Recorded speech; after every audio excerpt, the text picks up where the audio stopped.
Vamos a dar comienzo a este tercer episodio del ciclo de conferencias organizado por la Universidad de Almería con objeto de conmemorar el milenio del Reino Taifa de Almería. El ciclo completo se compone de 6 conferencias. Quiero decir con ello que estamos a punto de traspasar el ecuador del ciclo. En esta ocasión, el tema elegido para la conferencia tiene que ver, como es lógico también, con Almería, con la Medina Almería y concretamente con su desarrollo urbano y con el poblamiento.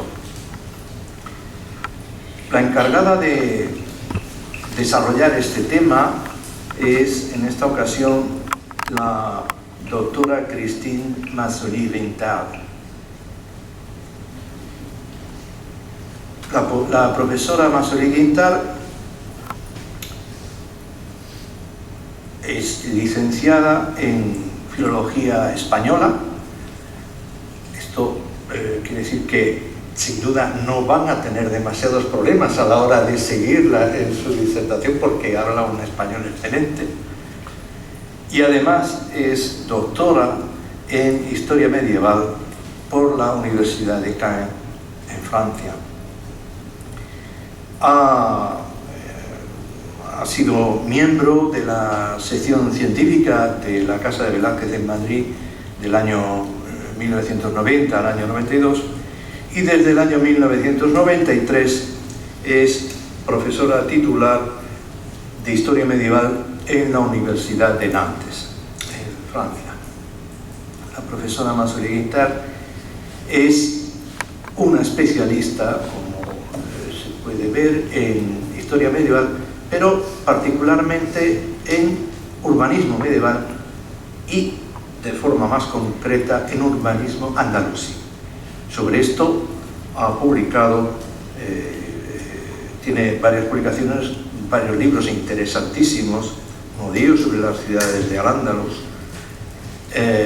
y tiene también otra serie de artículos y comunicaciones a congresos. El tema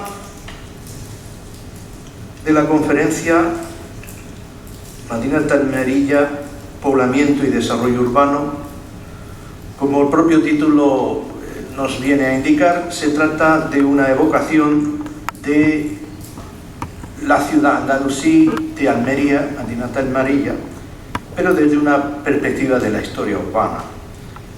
Esto quiere decir que, en un amplio sentido, además de las etapas del desarrollo de la ciudad, con la presentación de aquellos ámbitos urbanos que constituyen el núcleo de la sociabilidad urbana, como puede ser, por una parte, el foco o el mercado, por otra parte, la mezquita, el centro espiritual de la ciudad, ¿no? Y también el enclave del poder, la alcazaba. Vamos a tener ocasión también de ver otros factores de diversa índole que impulsan la urbanización del espacio y, al mismo tiempo, la presentación de los datos que se pueden conocer de la gestión de la ciudad entre el papel desarrollado por las élites políticas en lo que las labores que acometen de realización de las principales infraestructuras urbanas y, por otra parte, el papel de los actores sociales que actúan al nivel de las infraestructuras de su barrio. Y todo esto, y quiero destacarlo porque en la anterior conferencia también se pudo apreciar que se intentaba transponer los límites digamos locales y provinciales para trascender a un plano superior a un plano andalusí o incluso a un plano islámico más general. Todo esto, digo, intentando buscar su ubicación en el contexto de la historia urbana andalusí y, como acabo de decir, también mucho más allá de las fronteras andalusíes, en el de la historia urbana de los territorios sujetos a la autoridad del Islam. Bien, estos son los términos de la propuesta y, sin más preámbulos, le cedo la palabra a la profesora Cristina Manzoni. Muchas gracias. Ante todo quisiera agradecer a la Universidad de Almería la organización de este ciclo de actos conmemorativos sobre la Almería andalusí y también, claro, quisiera agradecer a Javier Aguirre el haberme invitado a participar en este ciclo de conferencias.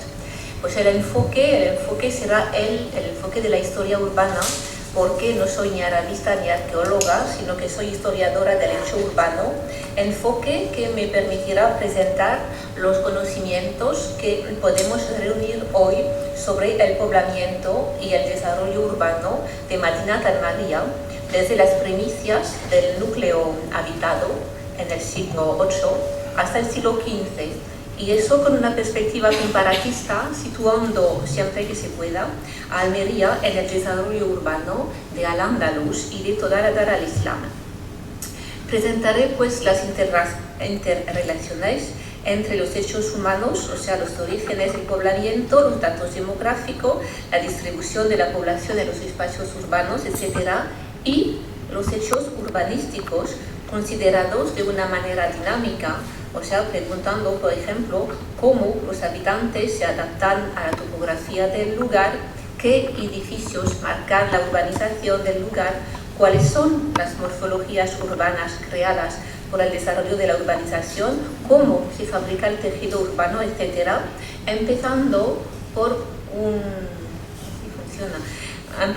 un repaso historiográfico sobre el tema, examinando después las fases del desarrollo urbano y, por fin, el poblamiento, la fábrica del tejido urbano y la gestión de la ciudad. La primera idea es que Madinat al-Maria siempre ha suscitado un muy largo caudal de publicaciones desde el último cuarto del siglo XIX. En el marco de esta conferencia, es decir, sin ninguna pretensión a la exhaustividad, he podido recontar en 135 años más de 260 títulos dedicados a un aspecto de la Almería andalusí, bueno, claro, tantos libros como artículos, a los cuales habría que añadir los estudios que se interesan por la ciudad dentro de publicaciones más generales sobre la historia política de Al-Ándalus. En esta larga historiografía se pueden distinguir tres tiempos. El tiempo de los pioneros, es decir, el tiempo de los primeros descubrimientos. Pues me doy cuenta, he tenido un problema terrible con el PowerPoint, que me ha cambiado las letras árabes y que además me ha comido pues, las frases que tenían que aparecer de manera seguida, ¿no? O sea que todo aparece de un bloque, lo siento, pero esos son los problemas, ¿no? de los ordenadores. El tiempo de los pioneros, primero, yo creo que con el artículo titulado Origen y Antigua Grandeza de Almería, publicado en 1879 por Martínez Dujmovic, este artículo puede ser considerado como el punto de arranque del interés por la ciudad andalusí de Almería, interés que proviene de la erudición local.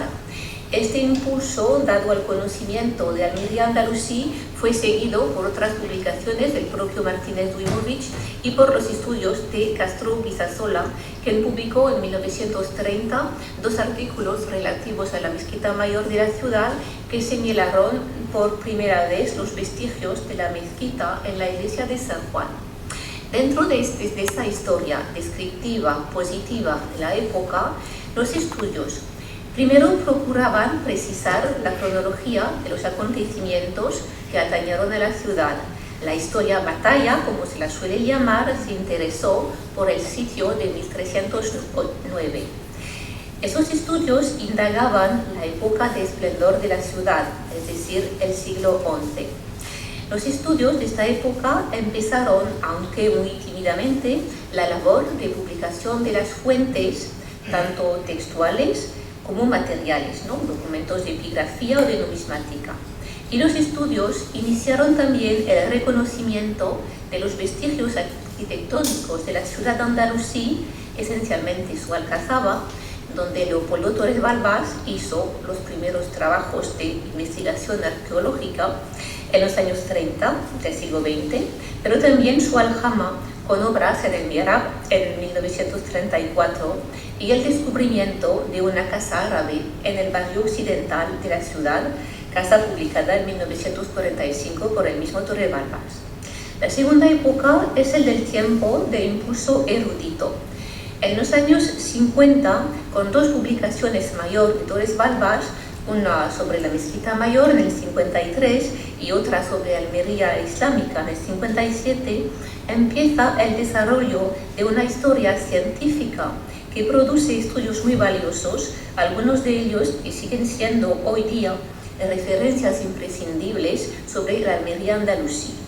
Estos estudios se publican cuando predomina la corriente que llamamos orientalista, que es el tiempo de las certezas, que permite primero la edición, traducción y estudios de textos fundamentales árabes como al-Udri, al-Idrisi, al-Tari, al-Zuri, al-Inyari, pero también en esa época se edita el repartimiento de Almería, ¿no? Que es la obra de Cristina Segura Raíño. También en esa época permite el estudio de materiales arqueológicos con dos obras mayores, que es una compilación de epigrafía por parte de Ocaña Jiménez en el 64 y un compendio de cerámica por parte de Duda en el 70. Y también en esa época se ve la publicación de trabajos de síntesis sobre Madinat al-Maria. En el 57 se publica el famoso artículo Almería Islámica por Torres Balbás. En el 69 un libro en árabe por Abdelaziz Salim. Y en los años 70, claro, las famosas síntesis de Tapia Garrido sobre Almería musulmana del 711 hasta el 1482. Y por fin, el tercer tiempo que me parece que podemos distinguir dentro de la historiografía es el tiempo de la gran labor investigadora que nos da una gran profusión de datos, pero al mismo tiempo, y en eso es distinto de la época anterior, también aparecen interrogantes.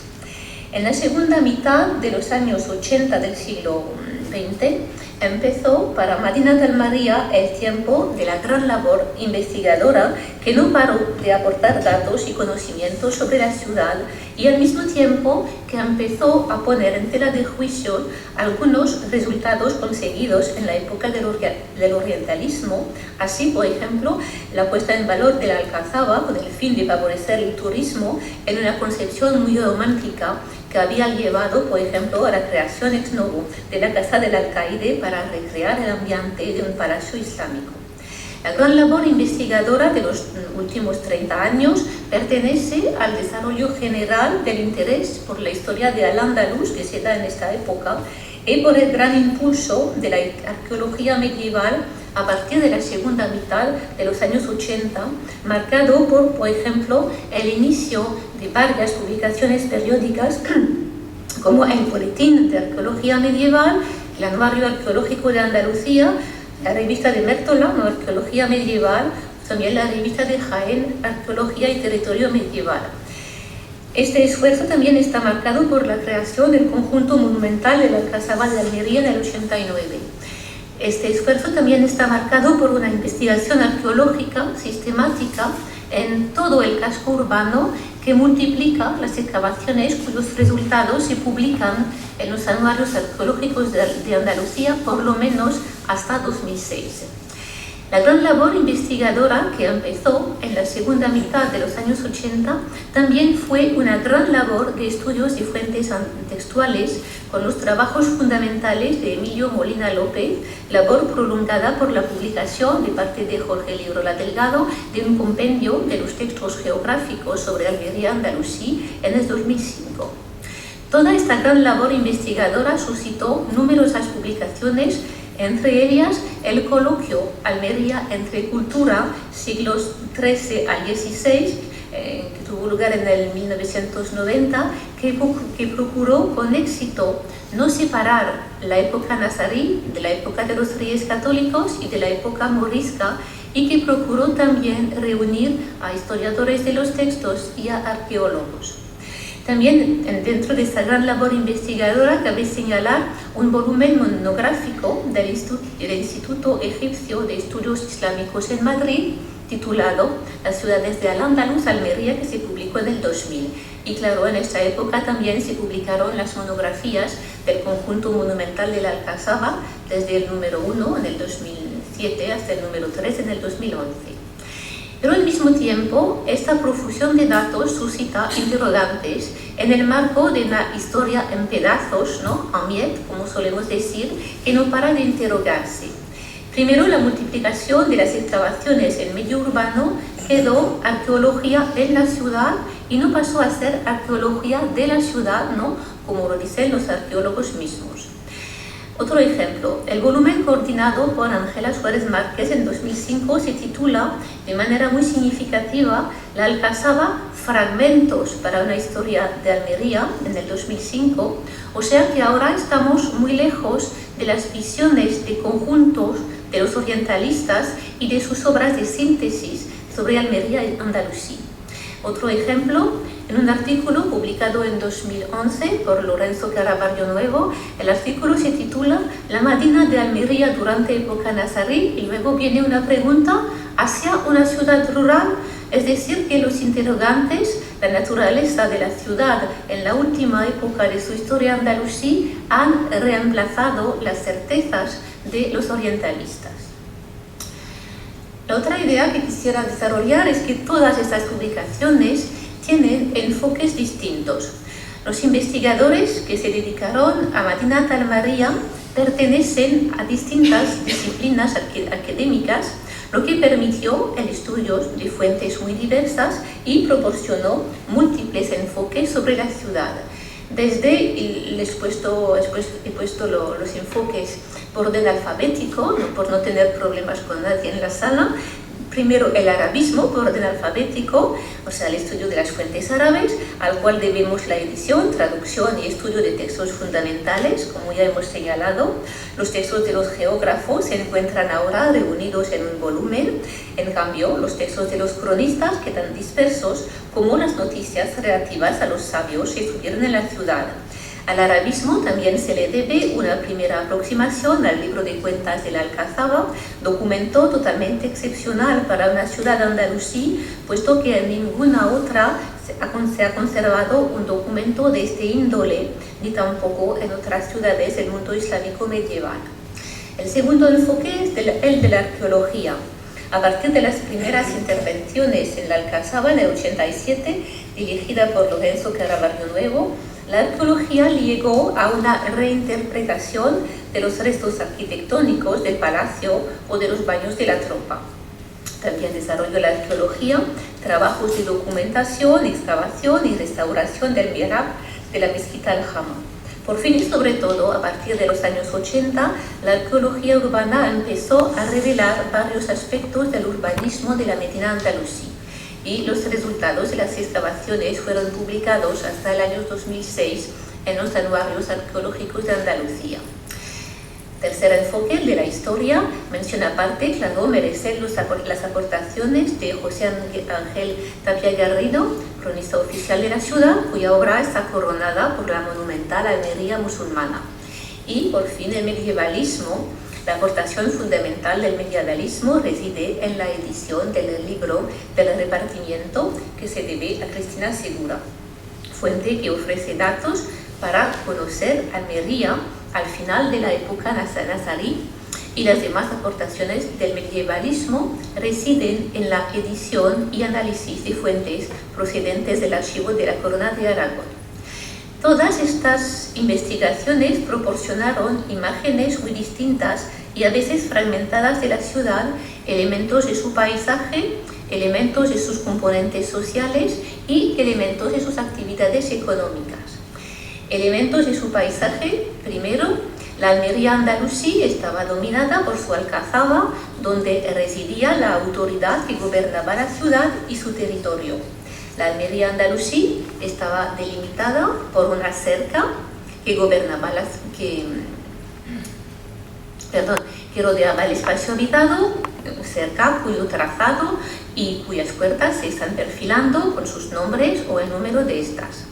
La morfología urbana de Madinat al-Maria tenía como eje estructurador su aljama, corazón de la vida tanto religiosa, política, jurídica y económica de la ciudad, y excavaciones cercanas a la aljama documentaron espacios productivos y comerciales.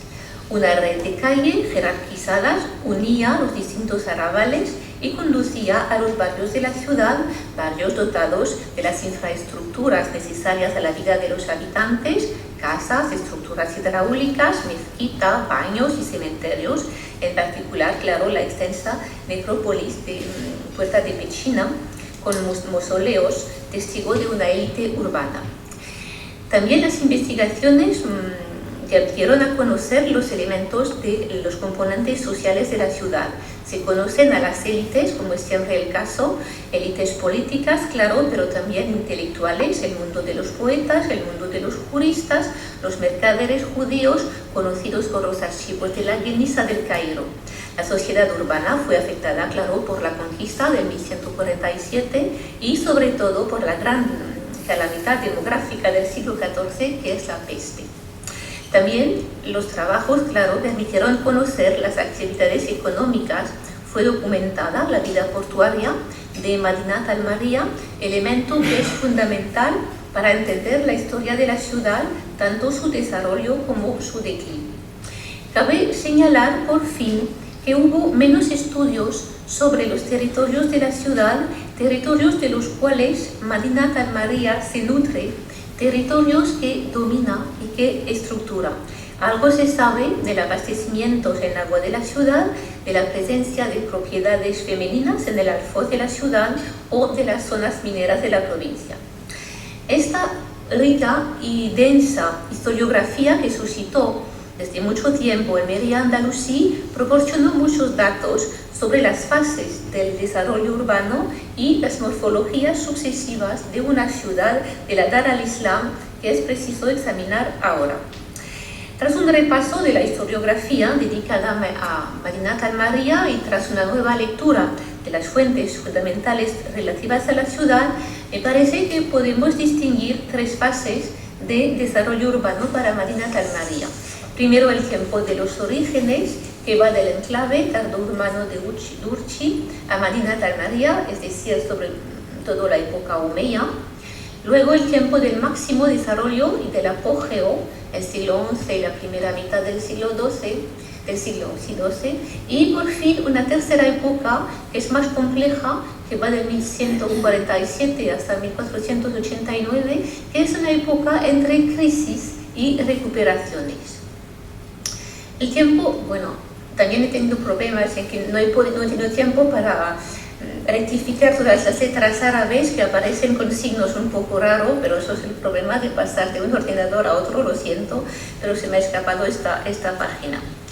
El tiempo de los orígenes, que lleva del enclave tardo-romano de Urchi a Madinat al-Maria. ¿Cuáles son las fases y los actores del primer desarrollo urbano de Almería? Primero, la historia de la Almería andalusí, instalada al borde del mar, no se puede separar de la de Pechina, asentada aguas arriba del río Yandarax a unos 10 kilómetros de la primera. La estrecha relación que mantienen ambos lugares aparece de manera muy significativa en la toponimia, cuando Ibn Hawqal, a mediados del siglo X, dice que entre las ciudades de Al-Ándalus está la ciudad de Pechina, que es Almería. El desarrollo inicial de Almería está marcado por los datos siguientes. Hacia 713 en Pechina, que era entonces uno de los núcleos habitados de Urchi, el enclave tardoromano, los omeyas establecieron la tribu yemení de los Banu Sarraj, que dieron un impulso al desarrollo del hábitat, puesto que Pechina va a sustituir a Urchi en la denominación del lugar.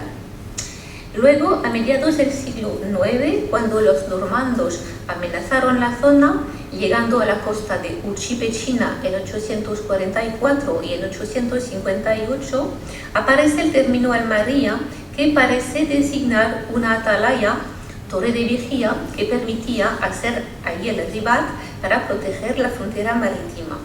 Y en esta época también, bajo el reinado de Mohamed I, fue construida una mezquita al-Jama en Pechina. En los años 88 se instalaron en la zona, en el puerto de la torre de vigilancia de Pechina, marineros andaluces que pidieron y consiguieron del emir autorización para fortificarse. Si las fuentes coinciden en general sobre la instalación de marineros en Pechina, discrepan en cambio en cuanto a la cronología de los hechos, en cuanto a sus actores y en cuanto al tipo de obras llevadas a cabo. En un artículo reciente, Christophe Picard sugiere ver en las contradicciones de las fuentes efectos de la escritura de la historia en época califal, escritura que quiere marcar una ruptura con el emirato. Sea lo que fuere, las fuentes indican la existencia de un enclave políticamente autónomo a finales del siglo IX, enclave llamado Pechina por las fuentes, y que era un núcleo fortificado con una estatua colocada sobre la puerta de la cerca. Y por fin, el cuarto y último tiempo, al emir Abderrahmán III se le atribuye la fundación oficial de Almería, que sigue el progresivo restablecimiento de la autoridad omeya sobre el enclave. En 922, el emir nombra un gobernador, que es el primer acto. En 954, el califa ordena la construcción de una muralla de piedra y de una atarazana al año siguiente, en 955-56, después del saqueo del puerto de Almería por una flota fatimí. Y este dato, en el discurso de Halim Yari, que es un autor del siglo XIV, se convierte en la construcción de la ciudad de Almería por el califa Nasir, ciudad que dice que es nueva. De ahí la idea, que está por todos los sitios, de la fundación oficial por el califa. Y a partir de esta época, Almería se convierte en la base principal de la marina califal, donde fueron construidas las famosas atarazanas. Las describe, pero mucho más tarde, Al-Ghudri, en el último cuarto del siglo XI, sin que podamos saber nada de su disposición un siglo y medio antes.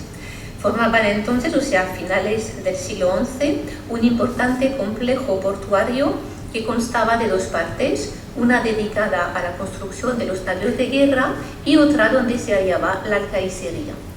Así que Almería poco a poco se impuso en el paisaje tanto toponímico como urbanístico.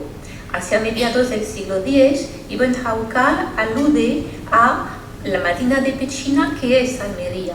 En el último cuarto del siglo XI, Al-Ghudri habla tanto de la Medina de Almería como de la Medina de Pechina.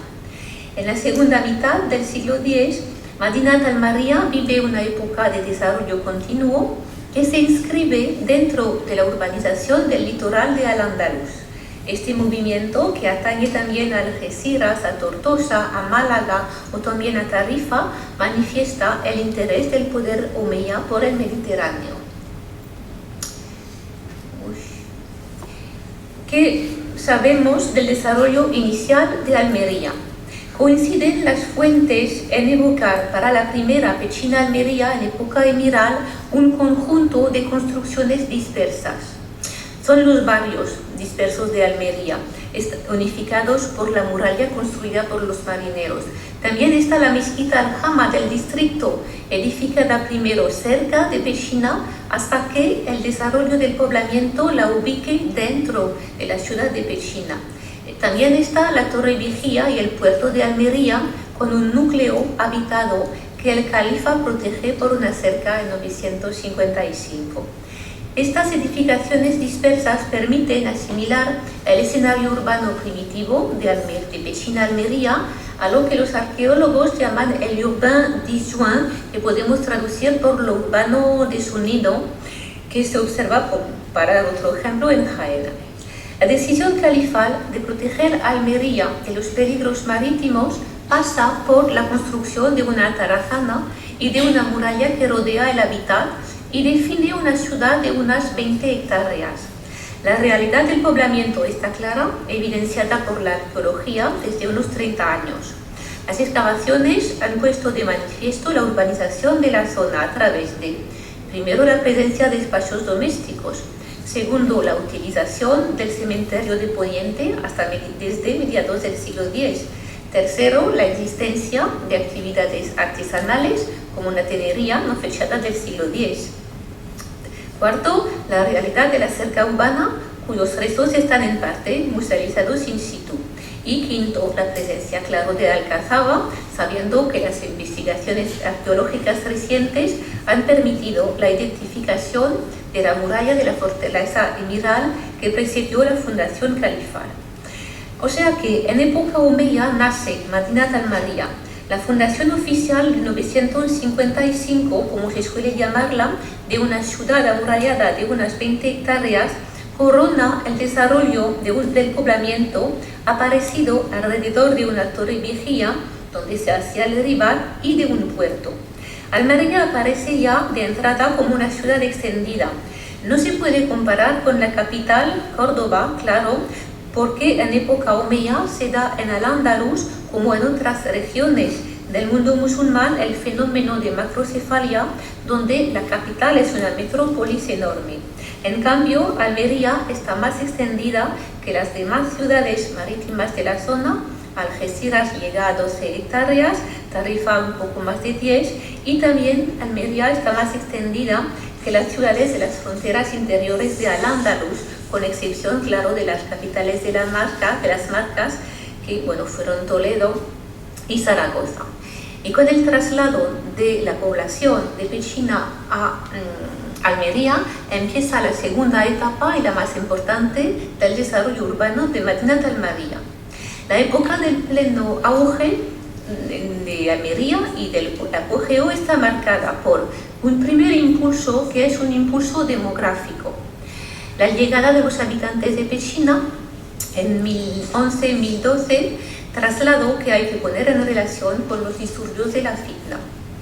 Iniciado por un desplazamiento de población a corto radio, el crecimiento demográfico se amplía en los años siguientes con la llegada a Almería de gentes venidas de zonas más alejadas como Córdoba, atraídas por la tranquilidad de la ciudad.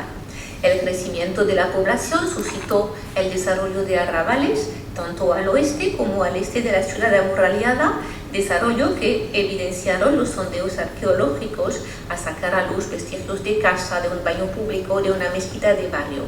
También suscitó el aumento de la población vastas necrópolis. La más extensa es la donde estamos más o menos ahora, ¿no? La Puerta de Pushchena, que alcanzaba más de 7 hectáreas y fue utilizada desde los años 40 del siglo XI hasta después de la conquista.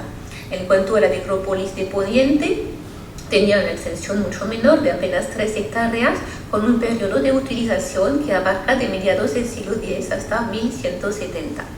El desarrollo de arrabales obligó también a hacer obras para abastecer de agua a los ciudadanos y para proteger las zonas pobladas.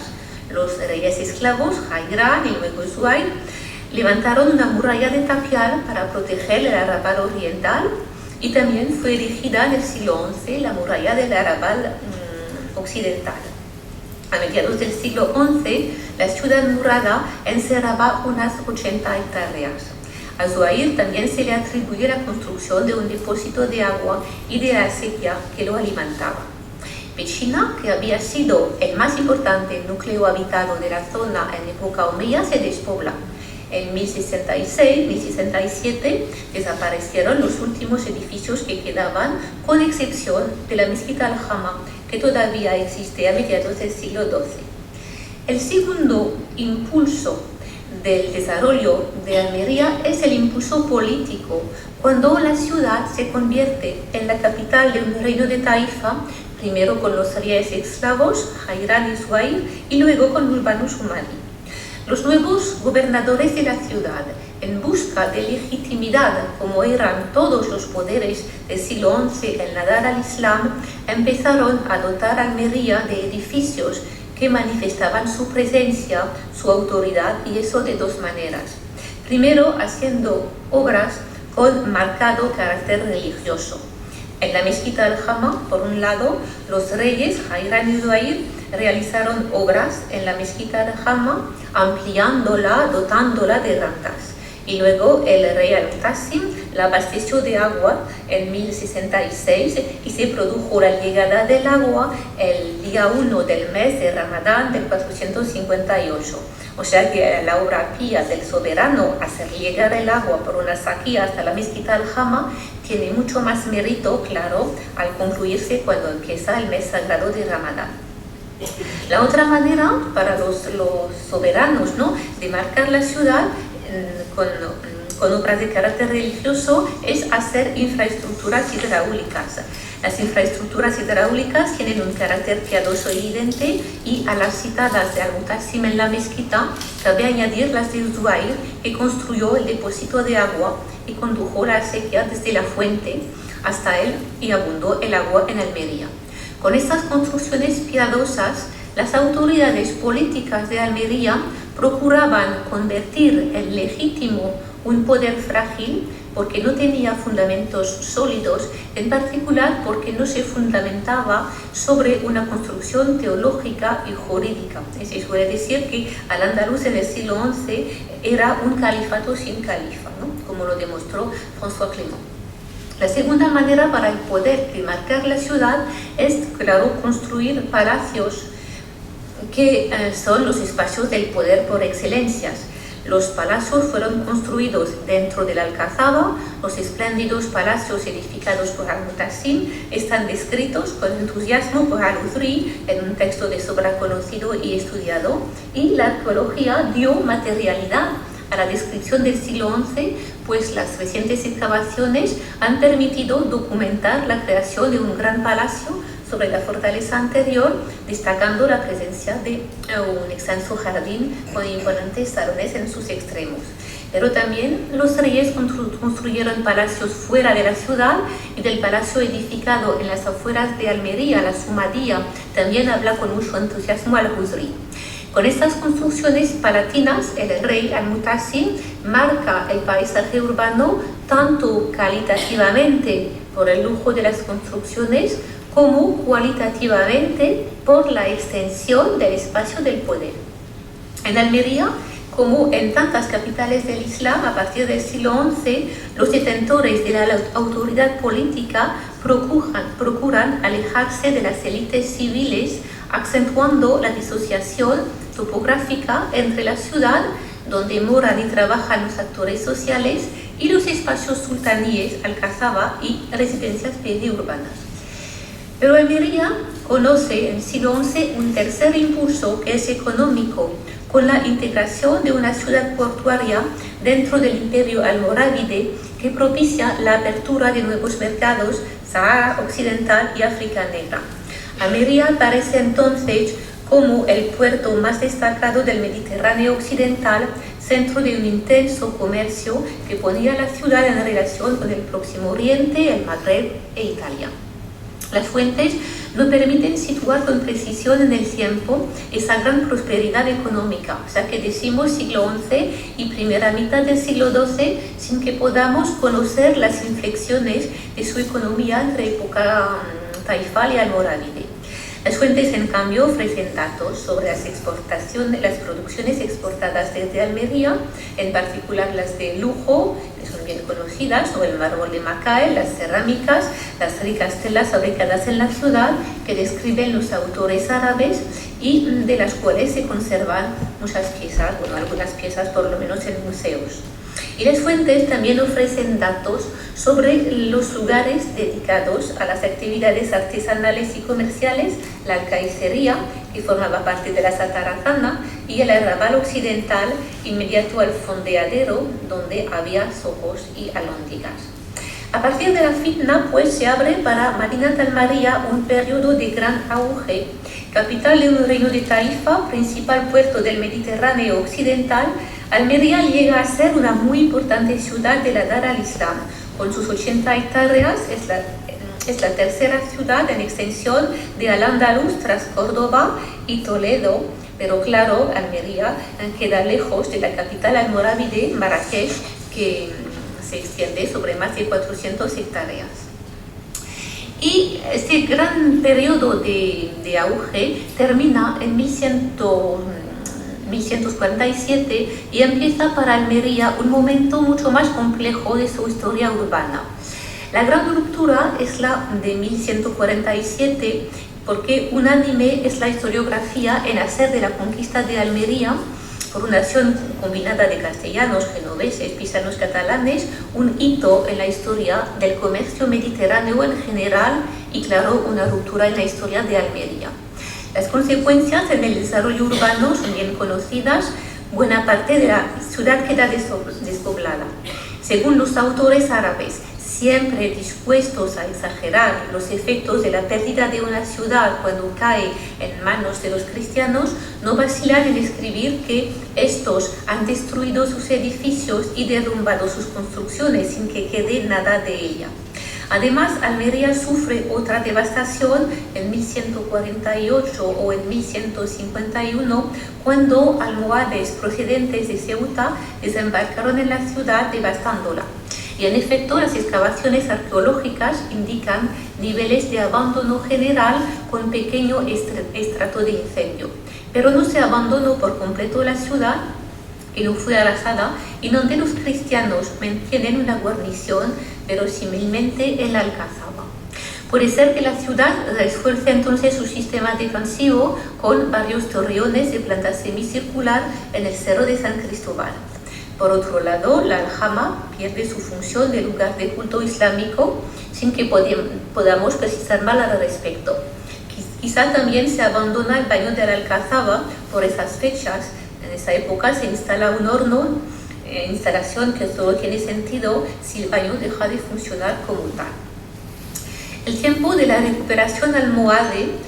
En 1157, tras un duro asedio, los almohades recuperaron la ciudad, pero no definitivamente, pues en 1165 la ciudad cae en manos del rebelde Ibn Mardanish, lo que supone para la ciudad y su entorno nuevas devastaciones. Las consecuencias de un urbanismo, primero es la restauración del edificio emblemático del Islam, la mezquita Al-Hama. Los almohades restauran el mihrab y levantan una arquería mixtilínea con arcos lobulados.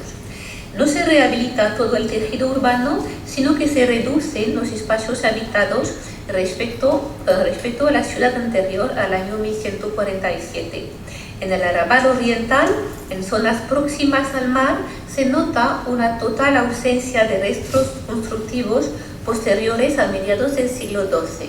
O sea que Almería, que en tiempo del esplendor había sido una ciudad marítima volcada hacia el Mediterráneo con una expansión oeste-este, empieza a tener otra orientación más sur-norte.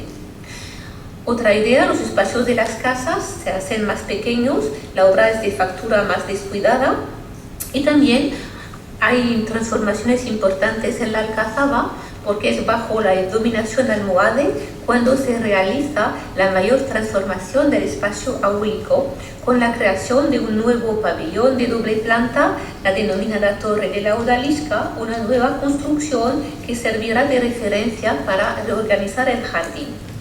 Se transforma entonces la Alcazaba en microcosmo de la ciudad, en ciudad en miniatura, que puede funcionar aparte de la ciudad civil, como en otras alcazabas de época almohade, así en Jerez de la Frontera. Hay indicios, ¿no?, para contestar de manera afirmativa. Tenemos constancia de un jatí para la mezquita de la Alcazaba para el primer tercio del siglo XIII. También están documentadas instalaciones productivas como el trabajo del hierro en las escorias asociadas a materiales almohades.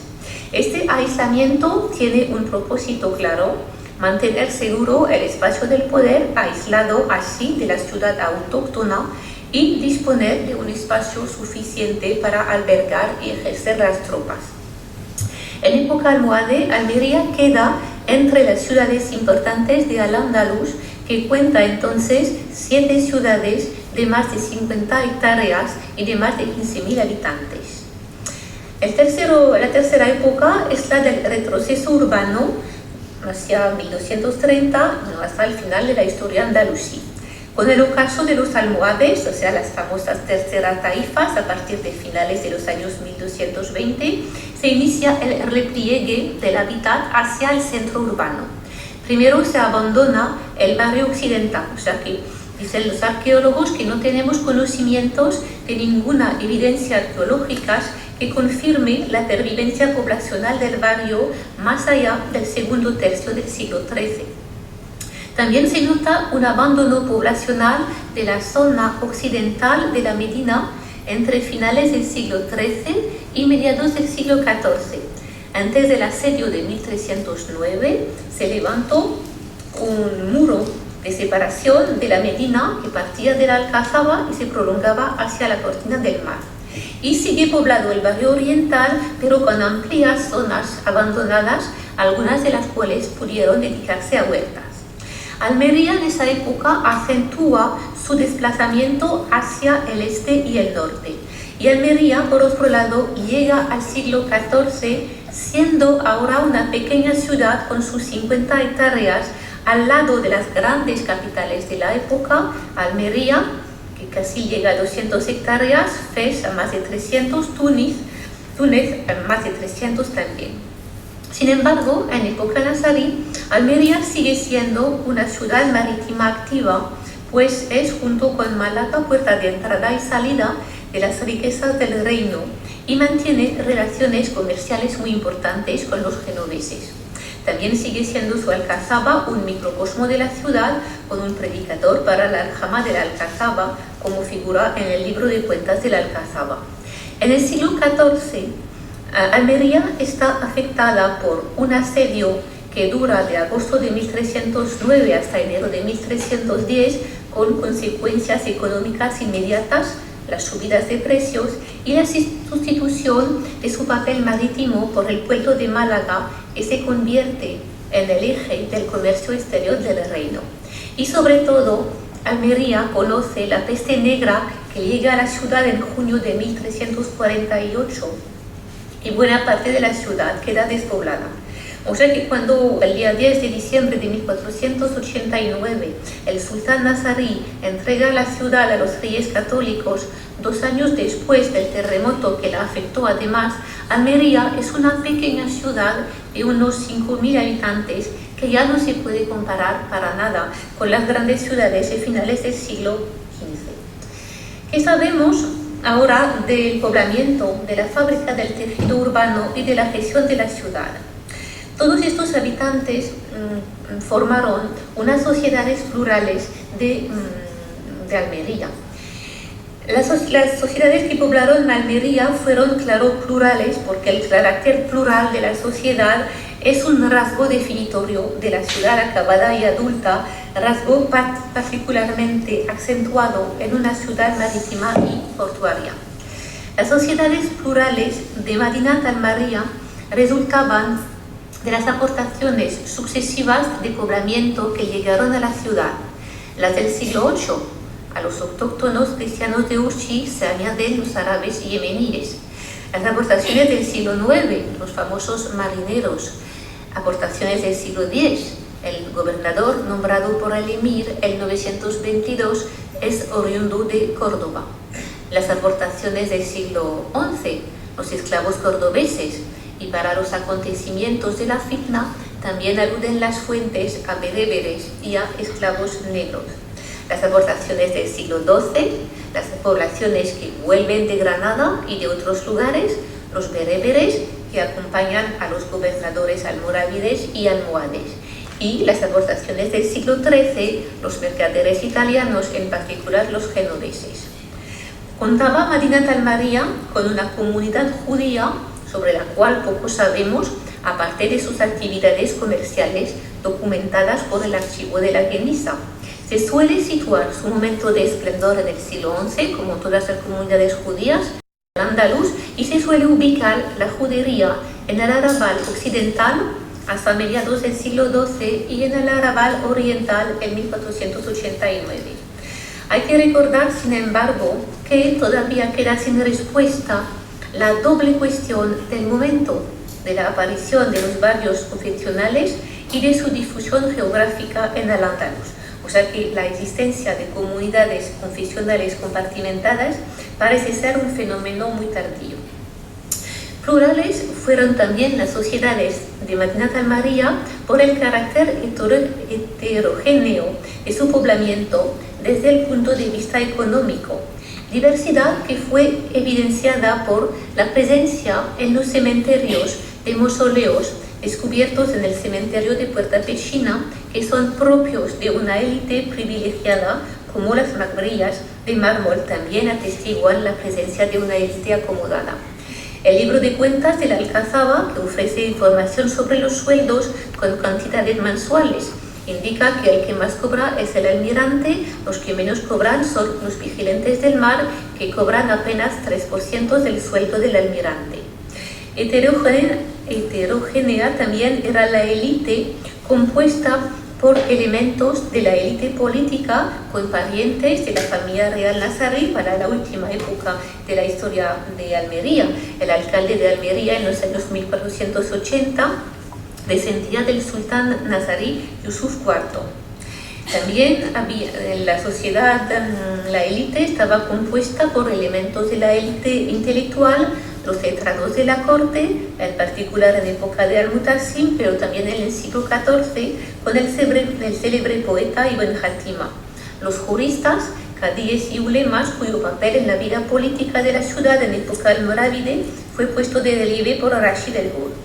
Y también elementos de la élite económica, como los comerciantes, que aparecen también en el libro de cuentas de la Alcazaba, teniendo en cuenta siempre que no resulta fácil distinguir entre élite intelectual y élite económica, porque los sabios ejercían muy a menudo actividades artesanales o comerciales. Y por fin, las sociedades de Madinat al-Maria fueron también plurales, diversas, por su evolución demográfica. Dio Torres Balbás estimaciones cuantitativas del poblamiento de Almería. Dio para el siglo XI la estimación de unos 27.600 habitantes y para finales del siglo XV unos 5.000 habitantes. O sea que a finales del siglo XV Almería apenas conserva 20% de la población que tenía en el momento de su esplendor, porque perdió el papel fundamental que desempeñaba en la economía y en el comercio del Mediterráneo, porque fue duramente afectada por la peste. Las pérdidas debidas a la epidemia de peste varían mucho de un lugar a otro, con una media de 50%. Así, por ejemplo, Barcelona pierde 60% de su población entre 1340 y 1477. Si aplicamos la pérdida que sufrió Barcelona a Almería, una ciudad de 5.000 habitantes en 1494, hubiera tenido unos 2.500 más o menos hacia 1340, lo que significaría que la ruptura de 1147 hubiera tenido efectos demográficos mucho menos importantes que la peste de 1348 y sus consecuencias. El último tema que quería abordar es el de la fábrica y de la gestión de Madinat al-Maria, porque todos esos habitantes participaron en la fábrica y en la gestión de la ciudad. En la Dar al-Islam de la época preindustrial, la fábrica y la gestión de las ciudades se basaban en un sutil equilibrio entre público y privado. El sistema de regulación de las ciudades se fundamentaba en los papeles respectivos de las autoridades políticas, de las comunidades religiosas y profesionales, de las comunidades de barrio y de los actores sociales. A las élites políticas, el gobernador en época omeya, el soberano del siglo XI, les incumbía velar por el mantenimiento del orden a través de instituciones de policía y justicia vinculadas a ellas. Ponían la vigilancia nocturna en manos de los awamir, los guardianes nocturnos. Encargaban al cadí ejercer el poder judicial que en época almorávide llegó a tener una muy grande importancia en la ciudad.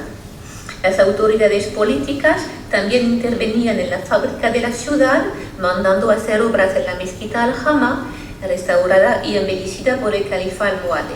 Las autoridades políticas se preocuparon también por hacer construir el sistema hidráulico de la ciudad, por amurallar el núcleo poblado y, claro, la construcción de las atarazanas era prerrogativa califal.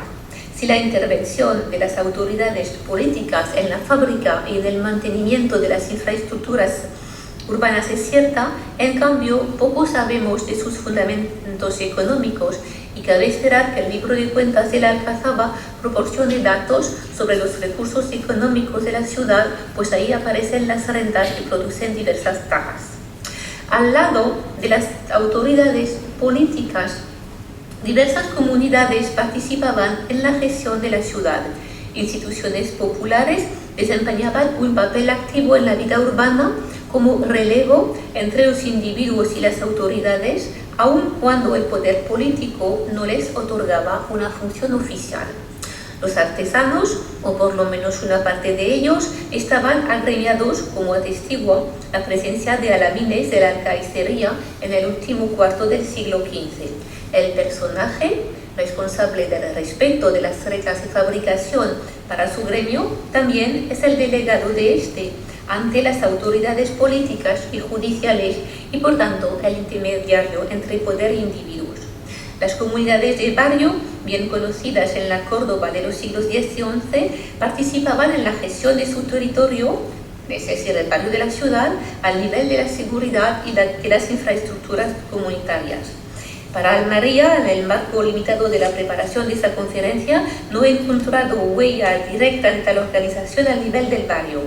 Sin embargo, cuando los almorávides recaudan el impuesto en 1126, impuesto destinado a restaurar las murallas urbanas en Córdoba y Sevilla, dice el cronista que se ocupó la gente de cada mezquita de levantar lo que era contiguo. Cabe suponer quizá que pasó lo mismo en Almería, que cada comunidad de barrio se encargó de restaurar una parte de la muralla. En cambio, sí que hay indicios para Almería del papel desempeñado por los actores sociales en la formación del tejido urbano almeriense a través de la institución del Hafiz, que es una donación inalienable en favor de instituciones piadosas. Al lado de los hafices constituidos por miembros del grupo de dirigentes, así el rey Zuhair destinó a la mezquita Al-Hama las rentas de las alhóndigas y de las tiendas que rodeaban el edificio, los notables urbanos participaron en el proceso de construcción del tejido urbano mediante hafices.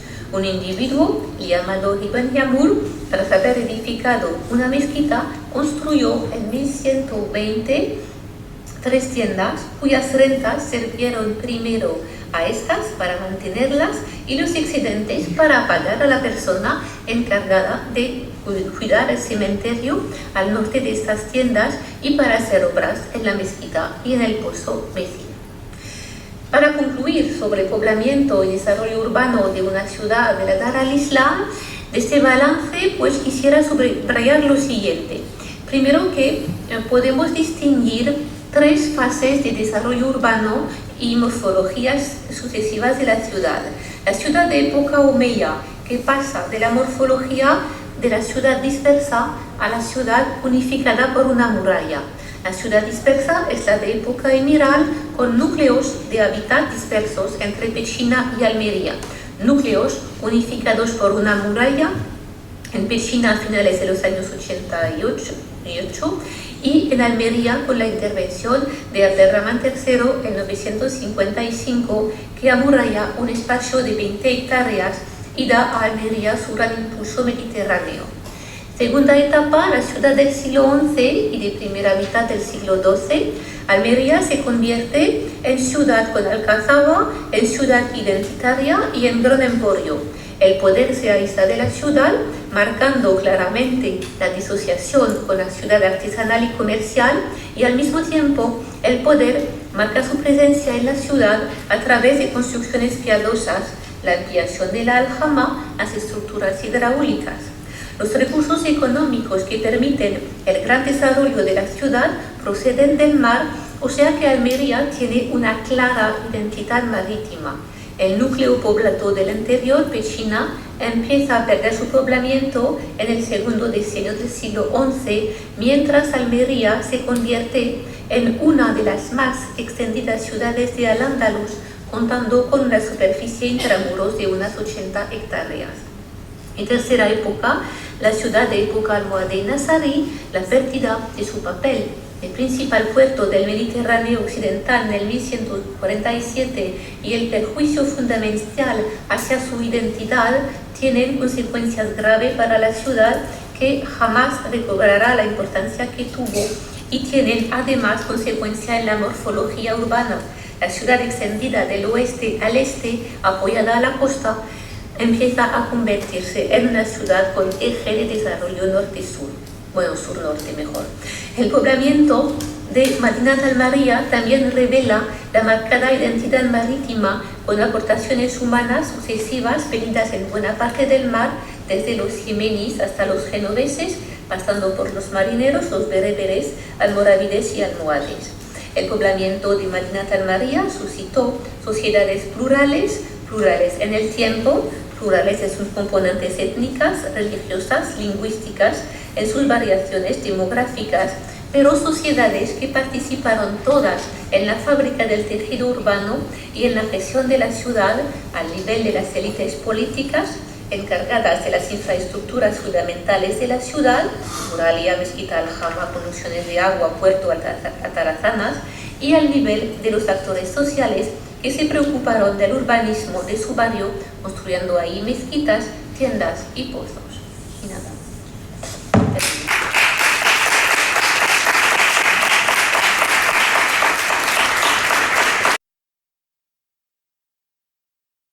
Preguntas.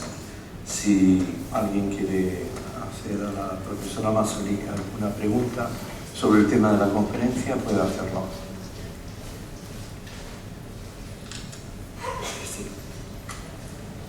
Sí. Como has comentado, están apareciendo mucha informaciones dispersas, donde más están apareciendo, que están aportando más en las fuentes biográficas, ¿no? Las fuentes biográficas que hemos ido encontrando también a la biblioteca, dando la parte de todas las referencias que ha ido añadiendo en el libro de Puertas de la Alcazaba, que es una verdadera joya, ¿no? A través de eso pues estamos conociendo pues bastantes nombres sobre todo de puertas, de mezquitas, nuevos nombres y todo eso, ¿no? Quería hacer unas cuantas observaciones, ¿no? Creo haber entendido que comentabas que el arrabal de Al-Haud, el cementerio del arrabal de Al-Haud, concluía su utilización en el 1170. En la fuente esta biográfica se constata un uso bastante posterior, porque de hecho los Banu Játima tenían allí una rauda. Se sabe que allí fue enterrado el hermano que murió en la epidemia de peste, y es posible que se encargue también Ahmad ibn Játima, ¿no? el célebre autor. Por otro lado, también el muro que aludía en la Medina, como que se construyó en el siglo XIV, quiero entender, eso creo que es un error de Cristina Segura, porque no es musulmán ese muro, sino es posterior cristiano, ¿no? Es decir, en la época andalusí no hubo ningún abandono dentro de la Medina, ¿no? Lo que sí, bueno, como ha referido la gran crisis de 1147, yo creo que no hay que retrasar la sustitución de Málaga por Almería como puerto, no hay que retrasarla al 1309, sino que fue precisamente en el 1147, ¿no? A partir de ahí donde se constata. De hecho, en la estadística que puede ver que hemos hecho en la biblioteca de Al-Ándalus, la gran explosión de Málaga precisamente en la época almohade, ¿no? Que constata con la caída de Almería. Respecto a la estadística de poblamiento que ha aludido de Leopoldo Torres Balbás, yo creo que el modelo que utilizaba Torres Balbás de lo que hacía era establecía el área de una ciudad, la extensión de una casa estándar, que es lo que habían utilizado de una zona rica de aquí de Almería, más luego el establecer los habitantes de una casa en 5 personas. Yo creo que ese modelo no es utilizable en Almería, ¿no? Entre otras razones porque Almería, como era una ciudad muy rica, muy próspera, por un lado había gente muy adinerada con grandes casas, pero también atraía una población flotante muy pobre. De hecho, es muy conocida la cita de Aludri cuando dice que se hizo en el siglo XI un cadí, Musa, un cadí murciano establecido aquí, que hizo el cómputo de pobres para repartirle la zaque, la limosna legal, y aludía que había 20.000 pobres, ¿no?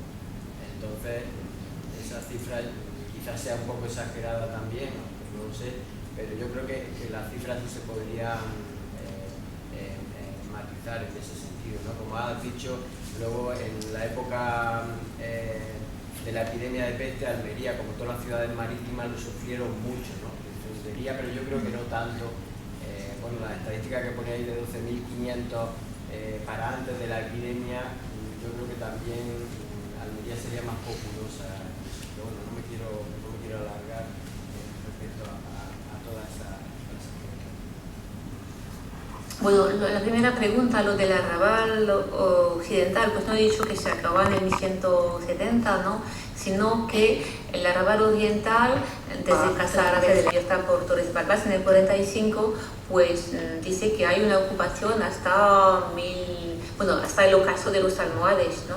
Es en esa época cuando desaparece este arrabal. Bueno, lo del muro que parte la ciudad en dos, yo no he visto en las últimas excavaciones si los arqueólogos pudieron descubrir algo de este muro y decir de qué época es, porque el problema siempre es este, ¿no?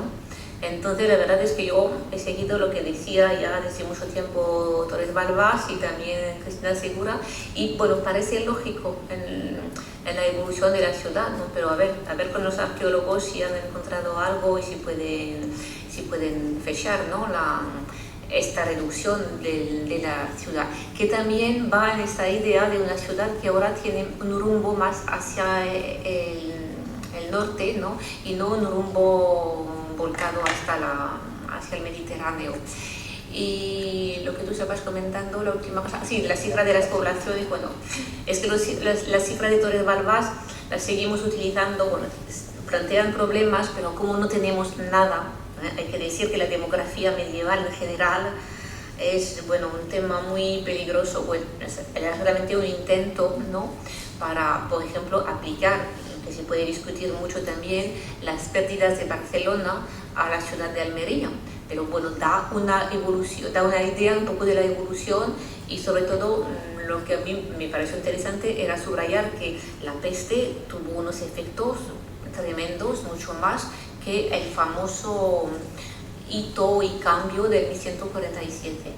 Es solamente lo que quería demostrar, pero claro, las cifras de Torres Balbás plantean sus problemas porque además, bueno, yo un cálculo, ¿no? de 348 habitantes por hectárea, esa cifra viene de las alcazabas, o sea que es una cifra que Torres Balbás determinó a partir de estudios del poblamiento de las alcazabas, y claro, lo que pasa en la alcazaba, donde hay un poblamiento muy denso, no se puede aplicar a toda la zona urbana. Sin embargo, es lo que se hizo. Además, las cifras de Torres Balbás son cifras tardías, trabajó con alcazabas de la última época, y cuando luego aplica la cifra al siglo XI, la demografía del siglo XI pues no es la misma que la demografía del siglo XIII, justo antes de la peste. Pero bueno, hay que plantear algunas hipótesis, por lo menos para tener una idea, ¿no? de la importancia de la ciudad en comparación con otras. Se han hecho excavaciones, se están haciendo ahora mismo excavaciones aquí en el Mesón Gitano, en la parte baja de la Alcazaba. Ha salido un muro, que ese muro pues no tiene pinta, bueno, ha salido unos restos del muro romano, ¿no? Pero el que está por esa zona intermedia claramente es un muro cristiano. Aparte de que en los planos que se conservan ya de la época cristiana, parece muy evidente que hay esa planificación de la construcción. También se ha publicado hace poco un libro, Antonio Gil Albarracín, con toda la documentación cristiana de pues, todo lo que sobre todo las defensas, Almería como plaza de armas, ¿no? Yo disiento de que la peste de epidemia causara más estrago en Almería que el 1147. El 1147 fue una destrucción terrible, ¿no? De hecho, el mismo Ibn Játima alude a que el arrabal de Al-Haus quedó despoblado desde entonces, desde ese momento, aunque puede ser como eso, que hubiera casa, o también de la arqueología sale, y de la fuente la utilización muy esporádica, pero ya como arrabal estaba pasado. Bien, ¿hay alguna otra cuestión? Entonces se termina la.